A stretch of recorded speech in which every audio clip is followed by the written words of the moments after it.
Shalom, everyone. Shalom. My presentation is in this PDF format. And the title is The Journey. Your adventure begins now. Well, some of us started our adventure for the Sacred End movement like 70 years ago. Some started 60 years ago, 50, 40, and then some probably will start now, right? Journey is 4550, I'll say. It's pulling up stakes. I did that one time, or probably twice already, when I transferred my tent from a different site in here, so I pulled stakes. Then something they said, breaking camp, setting out a station or a stage of your journey. From Merriam-Webster, it says something suggesting a travel or passage from one place to another. So you prepare for your journey, right? So our preparation was a year's preparation going here. So when we ended Sukkot 2022, we said we have to travel for the next Sukkot. So before this Sukkot started, we already been planning to come over here, right? So you have to define what this journey is for. So our journey, our definition for this journey is to be with our family here in Rocheport this year. That's the definition. And for how long? We said we will take, for me it's 2 weeks of annual leave so that we have time to come here and then go back. Probably we will be stopping somewhere else along the road. And who's going?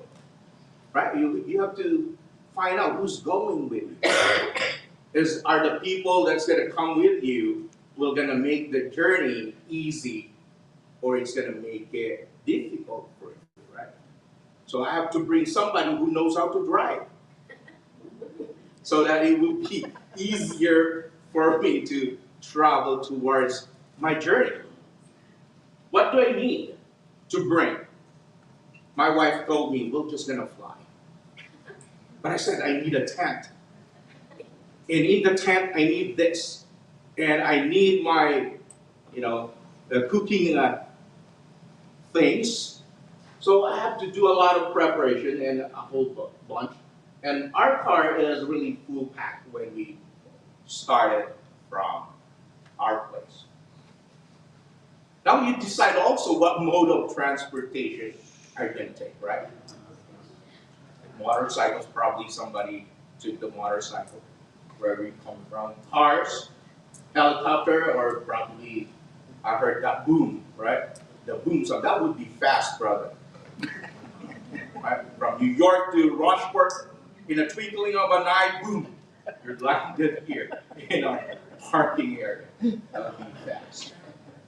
So you have to be preparing those things in the journey.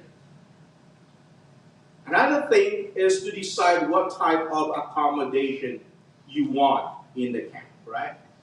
You want to be camping with tent. Some will bring their RV. There will be a permanent dwellings or a hotel. I remember back in the old days, we tried doing the hotel here somewhere in Columbia, and I heard from my brother they really had a hard time booking hotels this weekend. So it's our journey going to Rocheport 2023. It's about 1,400 miles. So if you start from Prescott and looking at that mileage, you're just gonna wonder, when am I gonna arrive, right? And with the time difference of 2 hours, what time am I arriving in the camp? So we arrived 5:15 the last time, 5:15, and I really immediately set up our tent before the sun sets. So that's a little bit of our journey coming over here. And that's us a little bit. Lou sleeps a lot. But let's do a recount of Israel's journeys towards that promised land and probably see our own journey towards that promised land as well. And I'll be reading a lot of difficult names in here. And it's going to be in Numbers.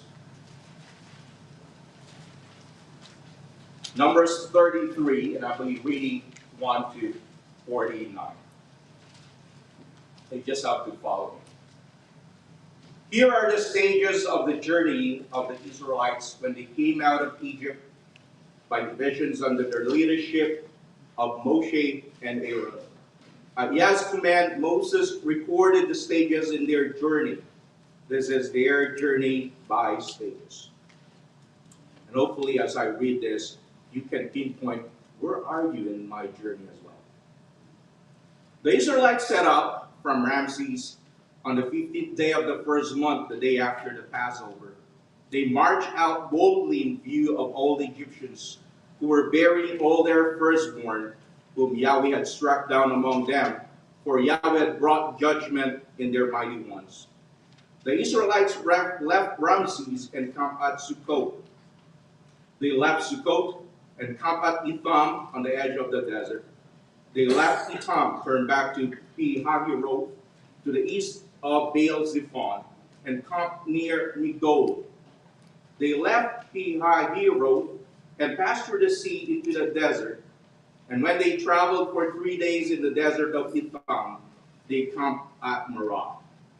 They left Marah and went to Elim, where there were 12 springs, 70 palm trees, and they camped there. They left Elim and camped by the Red Sea. They left the Red Sea and camped in the desert of Sin. They left the desert of Sin and camped at Dophkah. They left Dophkah and camped at Alush. And they left Alush and camped at Rephidim, where there was no water for the people to drink. They left Rephidim and camped in the desert of Sinai. And they left the desert of Sinai and camped at Kibroth Hatta'avah. They left Kibroth Hatta'avah and camped at Hazeroth. They left Hazeroth and camped at Ritmah. They left Ritmah and camped at Rimmon Perez. They left Rimmon Perez and camped at Libnah. They left Libnah and camped at Rizah. They left Rizah and camped at Kehelatah. 23. They left Kehelatah and camped in Mount Zephyr. They left Mount Zephyr and camped at Haradah. They left Haradah and camped at Makkelah. They left Makkelah and camped at Tahat. They left Tahat and camped at Terah. They left Terah and camped at Mitkah. They left Mitkah and camped at Hashmonah. They left Hashmonah and camped at Mazerot. They left Mazerot and camped at Bene Jacan. They left Bene Jacan and camped at Hor Haggidgad. They left Hor Haggidgad and camped at Jotbatah. And they left Jotbatah and camped at Abronah. They left Abronah and camped at Ezion Geber. They left Ezion Geber and camped at Kadesh in the desert of Zin. They left Kadesh and camped at Mount Hor on the border of Edom. At Yah's command, Aaron the priest went up Mount Hor, where he died on the first day of the 5th month, on the 40th year after Israelites came out of Egypt.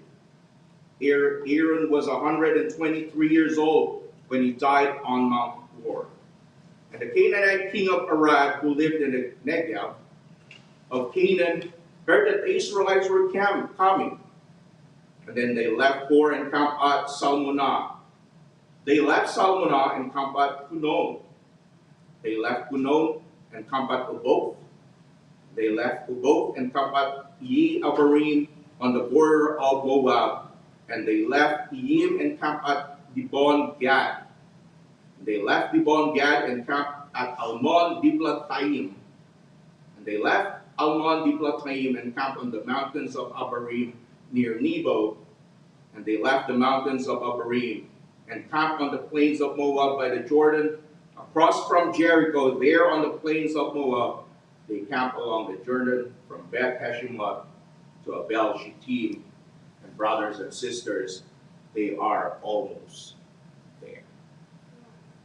A lot of camping, right? That's what we want. Probably in my lifetime, if I remember it correctly, because I think 5 years old when I have my remembrance, it's been 46 years that we've been camping for Sukkot.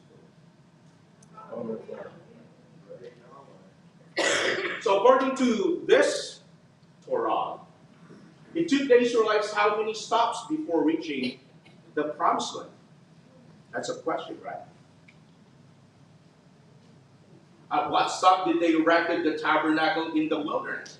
Because from Egypt, they were just walking by themselves with their family, with a caravan probably, and we know that there are some sojourners with them and some belongings.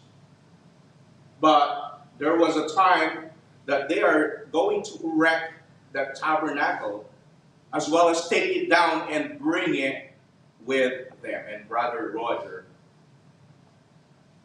read that tabernacle, right?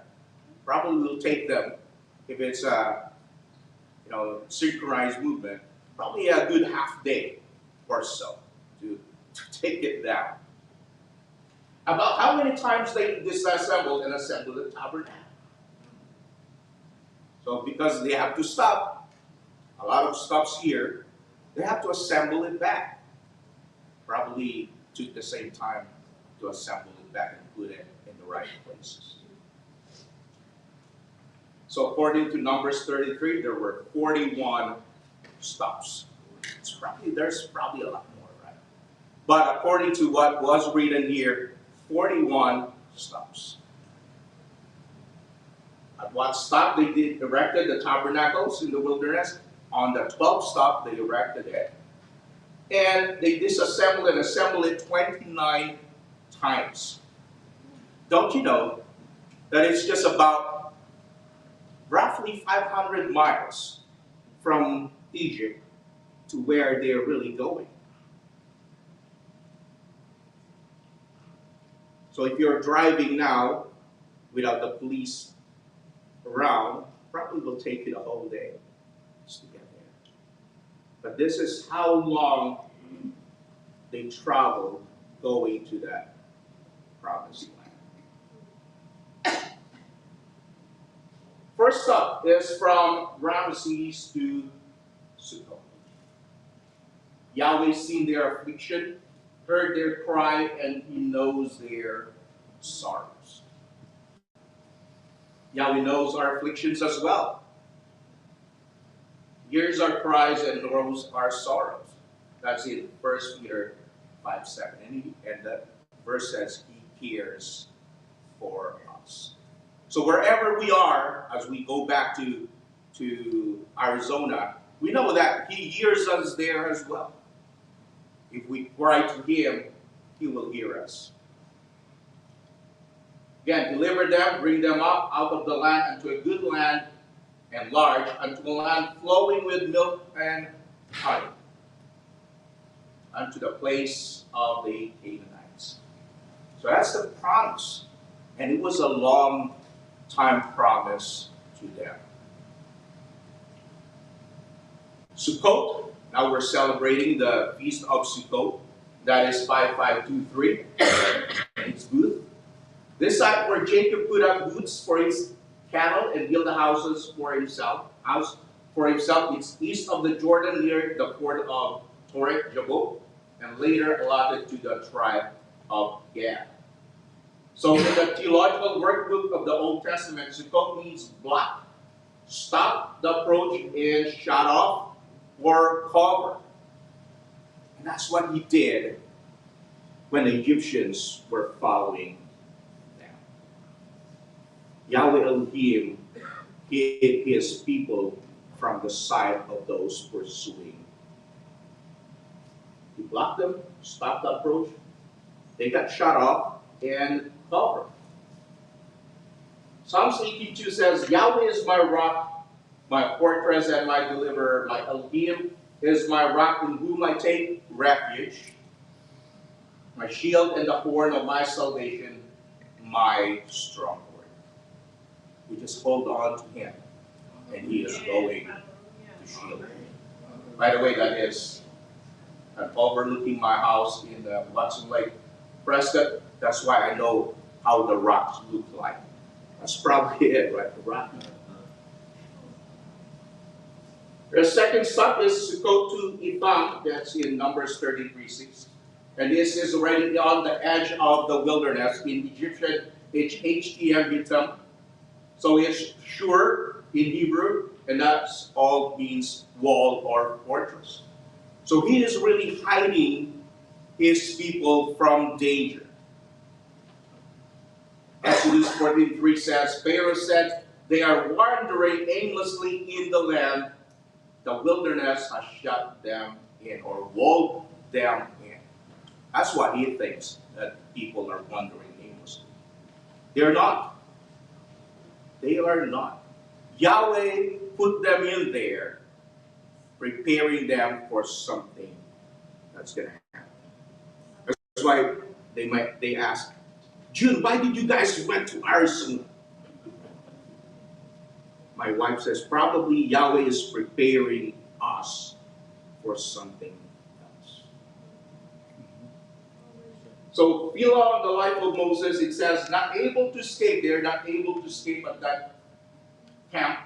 Behind was the sea, in front was the enemy, on each side a vast and pathless wilderness. That's why probably Pharaoh is saying, hey, I can overtake them.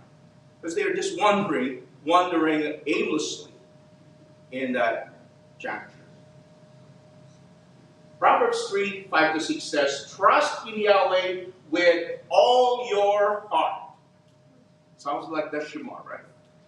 With all your heart, with all your strength, and lean not on your own understanding. In all your ways acknowledge him, and he shall direct your path. Some people think that, oh, how come you joined that group? They don't know, they're just like Pharaoh. And we know Pharaoh got blinded by Yahweh and hardened his heart. But trust in Yahweh, because he is the one that's going to guide our path. The third stop is Etham to Migdol. And Migdol is a watchtower. And we know that there is a lot of this in Egypt so that they can see their whole country. And it's a military lookout post scattered across Egypt. And in their journey, that's where they are at in that circle. Fourth stop is Migdol to Marah. Oh, this is the bitter, salty water. And people grumbled. Right? People will grumble. In the journey to the promised land, it will be salty, bitter. And sometimes we grumble. I do. There's a tree, a known species, was thrown into the water, and the water became sweet, and they were able to drink the water in this fourth stop. At that fourth stop, statutes and regulation was made as well. Exodus 15:22-26, and it reads, if you will give earnest heed to the voice of Yahweh, your Elohim, and do what is right in his sight. At what sight?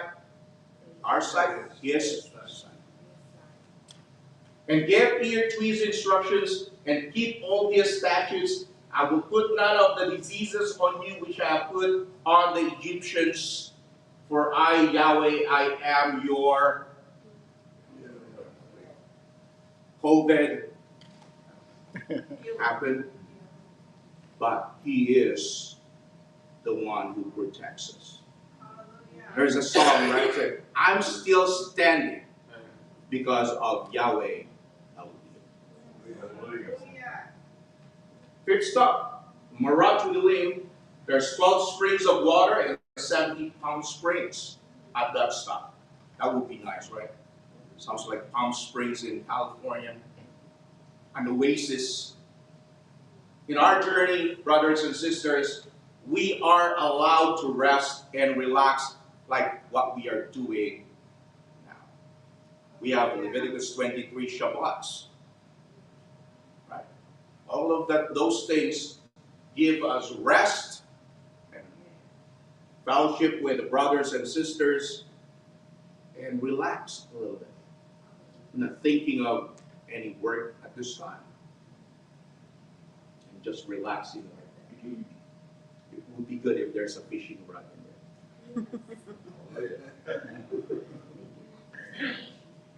Psalm 62:1. Truly my soul finds rest in Yahweh. My salvation comes from Him. And we know who is that salvation.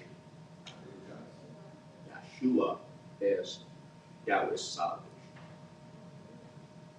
Sixth and seventh stop. They arrived in the wilderness of sin. And this is, again, another thorny area. There's a lot of thorns in our journey. I know that because we live in Arizona, there's a lot of cactus. And on the 15th day of the second month, they camped to learn the Shabbat, manna cycle before moving to Dothan. The first thing that Yahweh did is to pull them out from that bondage. And then they went to the cleansing, represented by that Red Sea. Now they are learning His ways. Shabbat, manna cycle, and before they move to Dothan. There's 6 days of manna. And then some people try to collect manna on the prohibited day, and it's a no good manna. Because you have to rest on a Shabbat day. There's grumbling in there as well. Also the place where Yahweh sent quails for them to eat. They said, manna again? What day is this? Thursday? Manna? So, ask for some meat. And Jethro here advising Moses so that he will not get used up the whole day just answering people's query. So he said, put some leaders for 5, 10s, and 50s, and 100s so that they will be the one to discuss their issues with. And for the difficult issues, they bring it to you. 8th and 9th stop. Again, difficult terrain. My son Gabriel, when we were transferring from San Francisco to Arizona, he mentioned, he said, Daddy, where are you bringing us? It is not even green here. Arizona is really brown. No, not a lot of greeneries. So he said, and it's a difficult terrain, and my family did a lot of difficult things in Arizona. But Philippians 4:13 says, we can do all things through Mashiach because He strengthens us. Whatever difficulty that may be, we might be eating manna from Monday to Friday, and we have some switches on the weekend. But with His help, He is going to strengthen us. The 10th stop is in Alushku Rephidim, and there was no water for people to drink. And they quarreled with Moshe, and Moshe stood at the rock of Horeb and struck it, and some water came out from that rock. And we know who's that rock that goes with them in the desert. In the pages of Torah, brothers and sisters, we can see Yeshua going with them all along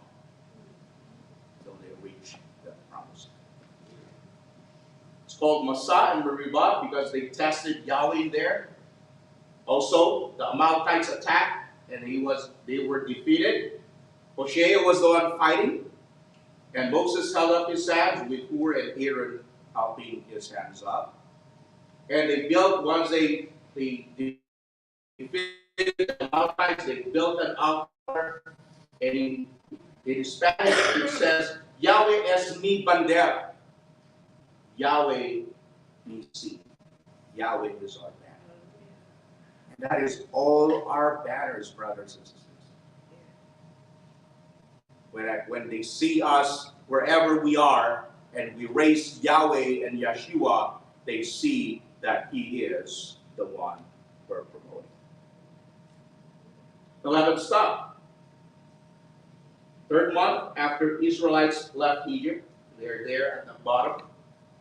And Moses was called up on the mountain of Yahweh. And they said, if you obey me fully and keep my covenant, I will establish you as a kingdom of priests and a holy nation. And the people answered, we will do everything Yahweh said.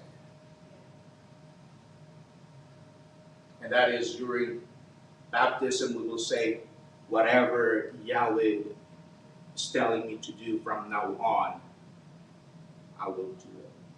And that's marriage vows. Exodus 20 is giving of the 10 words as well. At this stop is when the 10 words were given. 11th stop.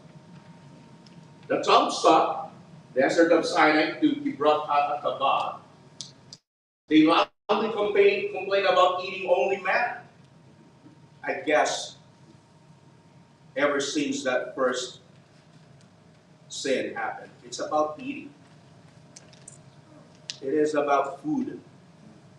Yahweh promised them so much meat now that they will eventually would vomit through their nostrils. And this is where, the 12th stop, this is where the tabernacle got erected on the 12th stop. On the first day of the first month, 2nd year after they left Egypt. On the 12th stop. And the reason for Yahweh's tabernacle, says there, let them make me a sanctuary that I may tabernacle among them. As in Exodus 25. And that's the only reason, because Yahweh Elohim really wants to be with His people. From this point forward, as I've said, they will now start assembling and disassembling and carrying that tabernacle in the wilderness with and bring it with them. 13th, people about at Azarot, and here Miriam and Aaron spoke against Moses. And now there's Sara'at that happened to Miriam, the discoloration of skin. That's in Numbers 33, 17 to 8. 14th to 25 stop, a lot of things happen in there. 26th to the 31st, they're now closing in to where they are going. 37th stop is Ezion Geber to the wilderness of Sin. And this is where they buried Miriam, their sister. 33rd, Mount Hor. This is where Aaron died on Mount Hor at about 123 years old. So he passed 3 years, but the promise was 120 years. So 3 years exceeding. And this is 48-year new moon of the 5th month. And there King of Arad heard of the coming of the people of Israel. Now this is the 34th to the 41st stop. It's a lot of stops. So probably all sweet June, guys, right? There's a lot of stages. There's a lot of journey. There's a lot of stops. And each stop, we learn something. In between leaving Egypt and entering the promised land, additional instructions or Torah were given, like how we will treat the slaves, You were slaves in Mitzrayim. Now I want you to be treating your fellow much better. Not only as a slave, but as a brother, as a sister. Crimes, how to deal with crimes. Instructions for everyday life was cited in between their leaving Egypt and entering Promised Land. The priesthood were established in the wilderness. Right? And this happens because people make an idol to worship.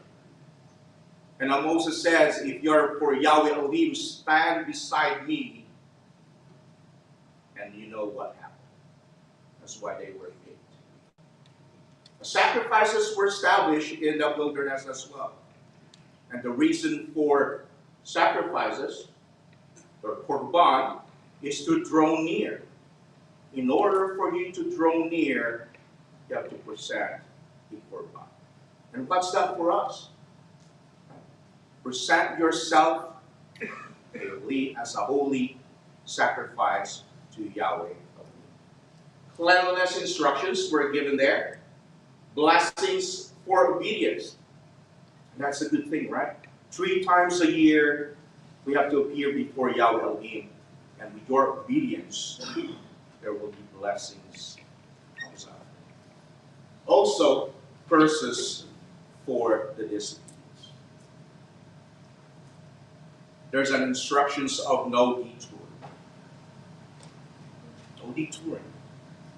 Deuteronomy 17:11, according to the terms of the Torah, which they teach you, and according to the verdict which they tell you, you shall do. You shall not turn aside from the word which they declare to you to the right or to the left. And the second witness is in Deuteronomy 5:32. Be careful to do as Yahweh your Elohim has commanded you. You are not to turn aside to the right or to the left. Now I know the next question. June, what if I made a detour?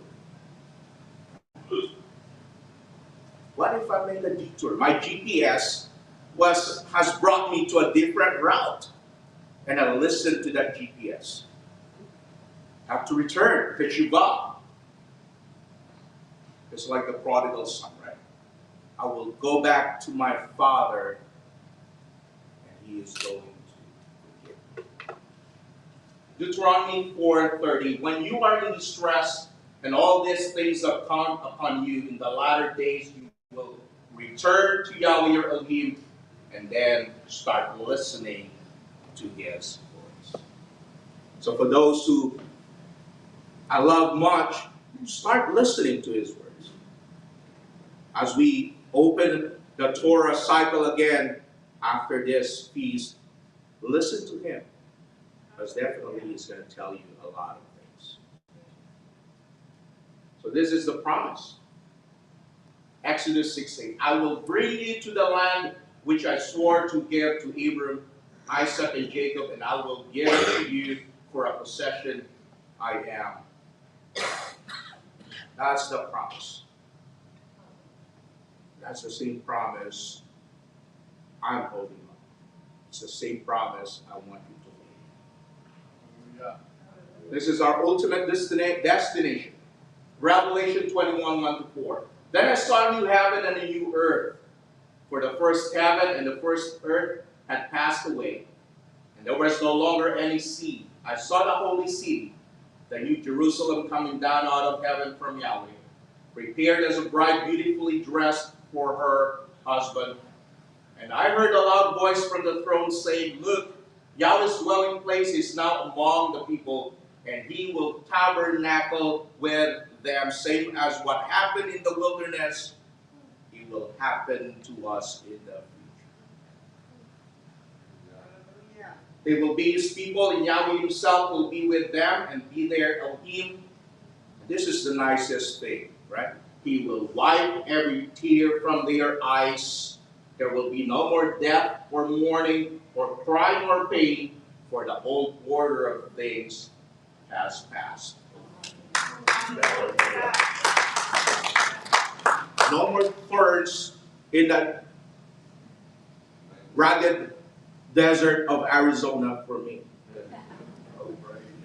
If I touch that cactus or cacti, I won't get hurt anymore. May Yahweh give us the strength to finish our journey. Hallelujah. Hallelujah.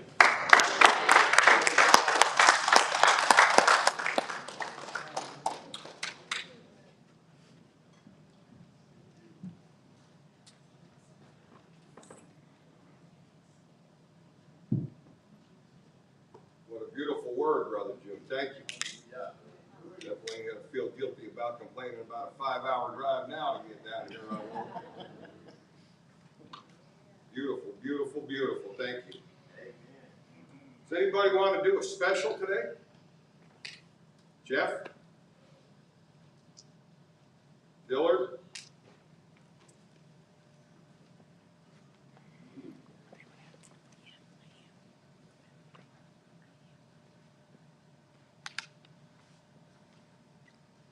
I'll go ahead. Davis? Susanna, you want to do one separate from him?